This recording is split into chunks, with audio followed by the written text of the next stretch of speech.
Before the first rays of sunlight touched the ancient stones of Jerusalem, a movement began that left witnesses stunned in silence. The city was still, wrapped in the mystery of early dawn, when groups of believers, rabbis, priests, and pilgrims emerged from the shadows and began crossing the valley that lies at the foot of the holy city. There were no announcements, no banners, no calls on social media.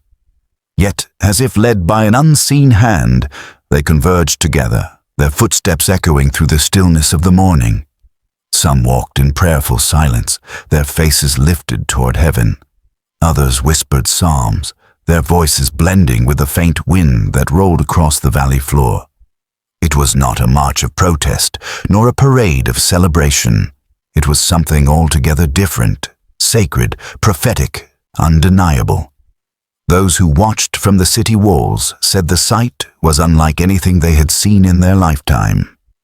The valley, often a place of shadows and silence, became a corridor of prophecy, as men and women of faith moved as though answering a call that only heaven itself had spoken. Witnesses described a weight, a holiness, a stirring that could not be explained. They were not just walking, one man whispered. They were carrying something eternal. In that moment, Jerusalem was not simply a city of stone and memory. It became a stage, alive with the sound of ancient prophecy unfolding in real time. This crossing was more than footsteps through dust. It was a sign, a reminder that in Jerusalem, history and prophecy are never far apart, and that sometimes the simplest act of walking across a valley can become a declaration to the nations. God is moving. The valley that was crossed this morning is not merely a stretch of land. It is a place deeply layered with memory, prophecy, and divine symbolism. Throughout the scriptures, valleys have been places where God has revealed his plans, tested his people, and shown his glory. In the Psalms, we hear of the valley of the shadow of death, a place of trial and yet also of reassurance, for even there the Lord is present. In the book of Joel, there is the valley of decision, where nations will one day be gathered before the judgment of the Almighty. And in Zechariah, we read of a valley that will open up in the last days, a place through which the people will flee as the Lord stands upon the Mount of Olives. To cross a valley in Jerusalem, therefore, is never just a physical act. It is a prophetic statement, a living symbol that points both backward to ancient history and forward to the destiny of nations. As dawn broke over the holy city, those walking across the valley may not have spoken loudly, but their actions spoke volumes. Each step carried echoes of Abraham, who once climbed Mount Moriah with his son Isaac, believing that God himself would provide the sacrifice. Each footprint stirred the memory of King David, who crossed valleys in sorrow and in triumph, always returning to the presence of God. The valley is also tied to the exile and return of the Jewish people, for every crossing speaks of leaving one place and entering another. A shift, a transition, a movement ordained by heaven. Observers said the air itself felt charged, as if the valley had become a meeting ground between earth and heaven. The silence was profound, but not empty. It was the silence of reverence, like the pause before a great revelation. Some described a sense that the valley itself was testifying, that the stones beneath the pilgrims' feet were whispering stories too old for human memory, but too real to ignore. The valley, in that moment, was not simply terrain, it was prophecy in motion. What makes this movement so powerful is that it resonates in our present time. In a world filled with noise, distraction, and conflict, a group of men and women choosing to walk together in silence across a valley in Jerusalem is not just unusual. It is a signpost. It suggests that prophecy is not a thing of the past, locked in sacred texts, but alive and unfolding before our very eyes. This act becomes a bridge, linking generations, connecting the words of the prophets to the heartbeat of today. Crossing the valley was not about reaching a destination. It was about demonstrating obedience, faith, and unity. It was about showing that God still stirs hearts, still gathers his people, and still uses Jerusalem as the stage for his story. The valley has always spoken of trial, transition, and transformation, and what took place this morning reminds us that prophecy is never distant. It walks, it breathes, it moves, right here in the land of Jerusalem. The silent procession that unfolded after crossing the valley was unlike anything ordinary eyes are accustomed to seeing. In a city that has known centuries of prayer, song, and proclamation, silence itself became the message. Step by step, the group moved forward. Rabbis, priests, elders, and faithful followers, without uttering a single word, yet the air around them seemed louder than any shofar blast. It was a silence that carried weight, a silence that did not empty the atmosphere, but instead filled it with anticipation, as though all of creation was holding its breath. Those who witnessed the scene said the stillness felt holy, as if heaven itself had leaned closer to listen. In Scripture, silence is never meaningless. It is often the posture of awe before the presence of God. The prophet Habakkuk declares, "The Lord is in his holy temple, let all the earth keep silence before him." Likewise, in the book of Revelation, there is a moment of silence in heaven itself, as though all the hosts of angels pause before the unfolding of divine judgment. This silence at the western wall carried that same kind of sacred quality. It was not the silence of confusion, nor the silence of emptiness. It was the silence of reverence, the kind that precedes revelation.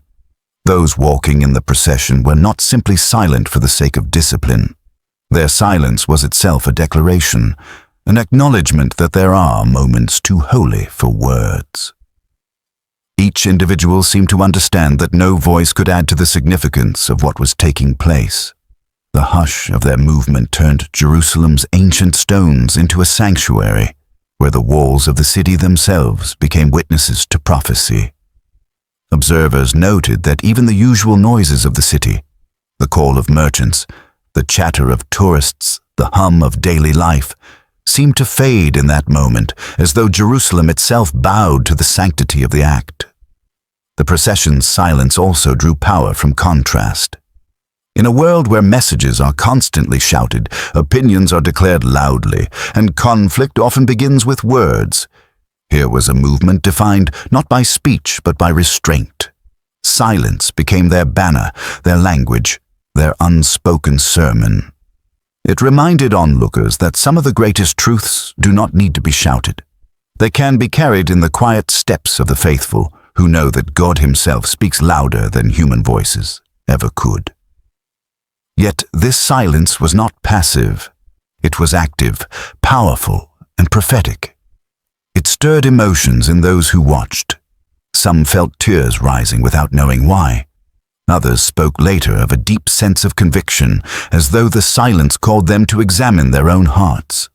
And still others felt peace, a rare tranquility that seemed to settle like a mantle over the crowd. The procession walked on, not hurried, not distracted, but steady and deliberate, as if each step was guided by an unseen hand. The silent procession through Jerusalem will not soon be forgotten. It demonstrated that prophecy can be revealed not only in thunder and flame, but also in stillness. It reminded everyone present that God does not always move in the noise of the world. Sometimes he moves most powerfully in the quiet.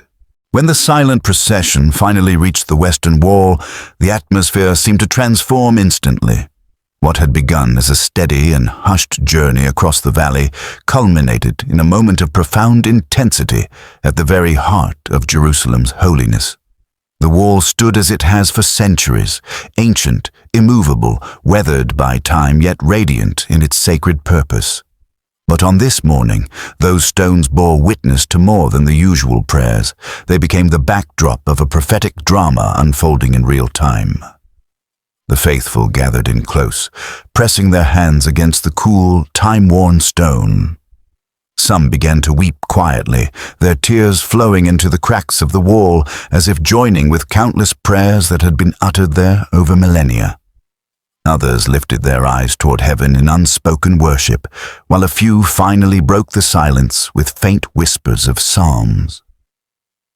The shift from silence to subdued prayer was so seamless, so natural, that it felt as though heaven itself had orchestrated the timing.